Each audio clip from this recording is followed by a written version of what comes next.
মৃত মেয়ের কবরের পাশে রাত কাটালেন বাবা। কেন? মেয়েটি মারা গিয়েছে যেন মেয়েটি ভয় না পায়।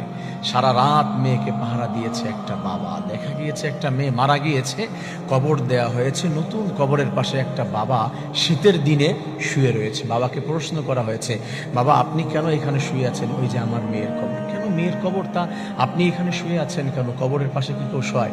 বাবা চোখের পানি ছেড়ে দিয়ে কান্না করে দিয়ে বলেছে, আমার মেয়েটা রাতের বেলা ভয় পায়, একা একা ঘুমাতে পারে না, একা একা থাকতে পারে না। আমি তাকে সারা রাত পাহারা দিতাম, তার পাশে থাকতাম। আজ আমার মেয়েটা কবরের ভিতরে আছে, তার তো এখানে থাকতে কষ্ট হয়।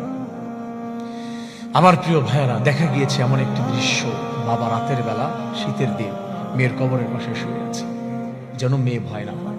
এটা হচ্ছে একটা বাবার ভালোবাসা। একটা মেয়েকে যে একটা বাবা কতটুকু ভালোবাসে, কলিজার সবটুকু দিয়ে ভালোবাসে, কলিজাটা ছিঁড়ে যায় একটা মেয়ে যখন দুনিয়ার থেকে বিদায় নেয়। আমাদের এই পৃথিবীতে আমরা বাবাকে কষ্ট দেই। মেয়েরা সেই মেয়ে বাবার মুখে চুনকালি লাগে একটু বড় হওয়ার পরে সব ভুলে যায়। বাবা তুমি আমার জন্য কি করেছো? কিছু করো নাই তুমি আমার জন্য।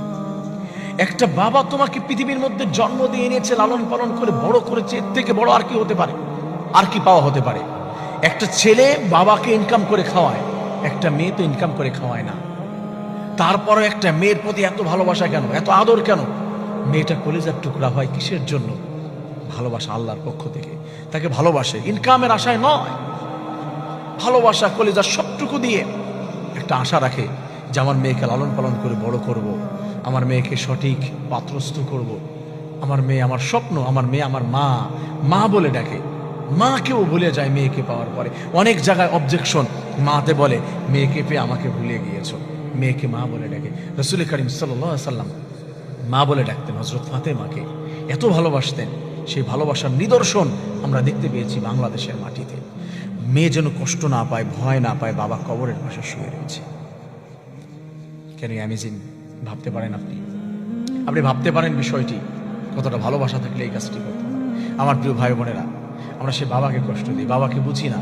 আমরা শুধু মাকে নিয়ে টানাটানি করি। অনেকে মা বাবাকেও ভালোবাসি না। আল্লাহ তাআলা কি বলে দিয়েছেন? হুমা জান্নাতুকা ওয়া নারুকা। তো মা বাবা তোমার জান্নাত, তোমার জাহান্নাম। তাদেরকে খুশি করতে পেরেছো, জান্নাত পেয়েছো। খুশি করতে পারো নাই, জান্নাত পাও নাই। একটা মা বাবাকে যখন কষ্ট দেয়, আল্লাহ বলছেন ফালা তাকুল্লাহুমা উফ। মা বাবাকে কষ্ট দিতে পারবে না।